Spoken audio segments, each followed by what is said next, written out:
A lot of the Aboriginal people were forbidden, were assimilated, language was taken away, customs were forbidden.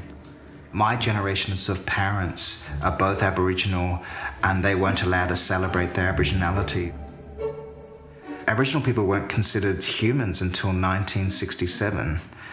So, you know, before that they didn't have an identity, and yet they were the First Nations people. So when I say forbidden, I mean a lot of the language, it was just assimilated from them. They weren't allowed to celebrate their culture, they weren't allowed to continue their language, they weren't allowed to do their dancing, they weren't allowed to share their stories. So, yeah, it's Western law.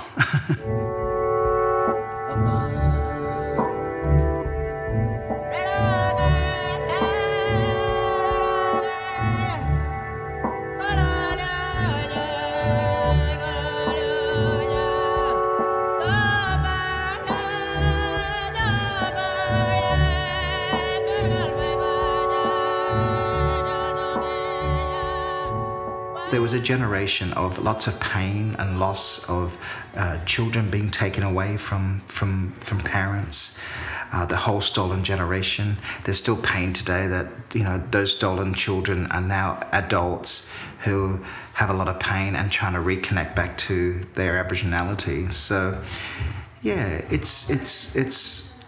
it is painful, I suppose, when it's dysfunctional like that. And I think you spend your whole life trying to cleanse and heal.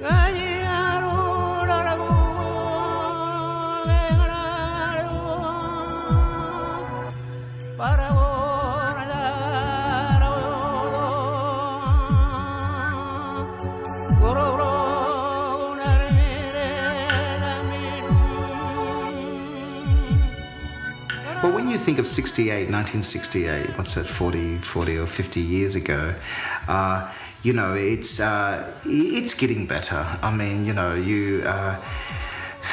they still they haven't fixed the constitution in the country to acknowledge and respect the First Nations people. That still hasn't happened.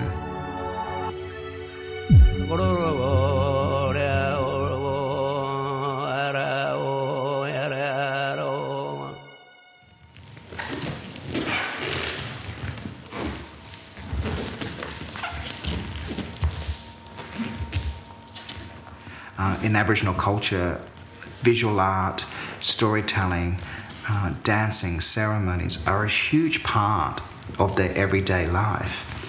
And so I think for Bangarra as a contemporary dance company, it's paying homage and it's paying respect to those creative customs and principles.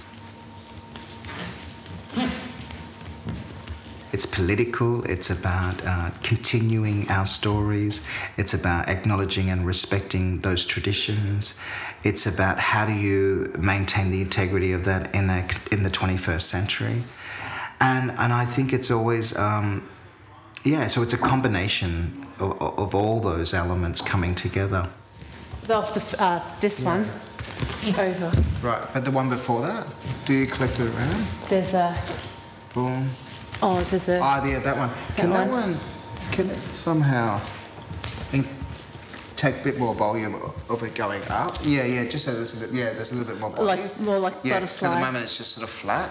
Yeah. So do... Yeah, just a little bit, just a little less...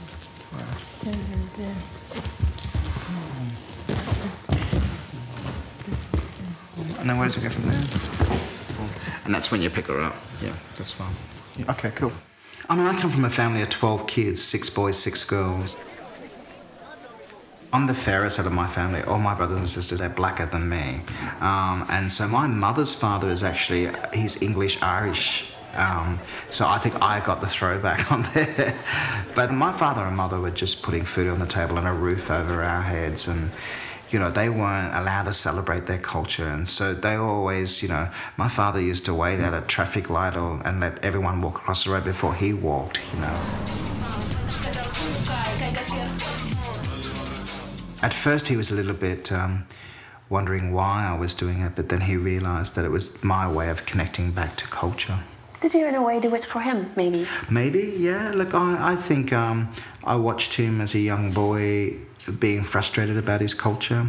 And I always had to ask questions like why, and I think him taking us back on country, and we used to go fishing, and then as I got older and the more I started to do, and the more I wanted him to tell me more about his past, we got closer, and so he always says that I'm sort of like the sort of black spirit of the family, even though my skin's really fair.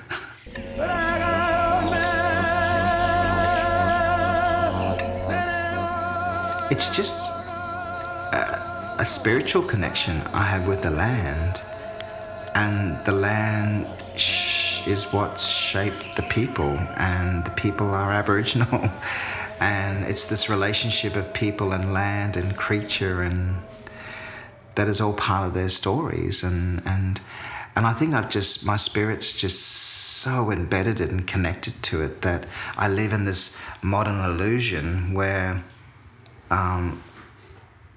I just want to constantly celebrate that through stories. Even if it's positive or negative, it's all about the awareness of it.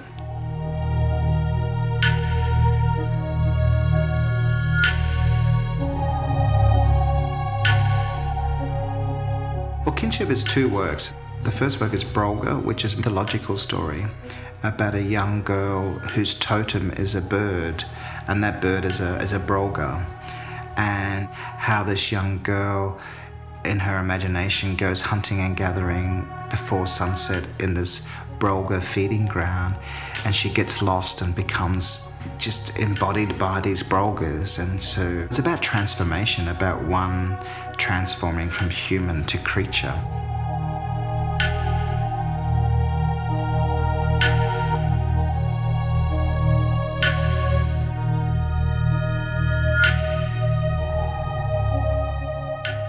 And the second work is ID, and so it's very modern, it's current, it was created in 2011, and it was about the colour of your skin, and so it's this wonderful juxtaposition, Kinship, of the real modern social political world, and then these creation mythological world, and so it's sort of like the exterior and the interior, and then the color of your skin and the spirit of who you are, and so it's the wonderful balance. And I think we wanted to bring that work here because it was sort of showing the two worlds that we live in.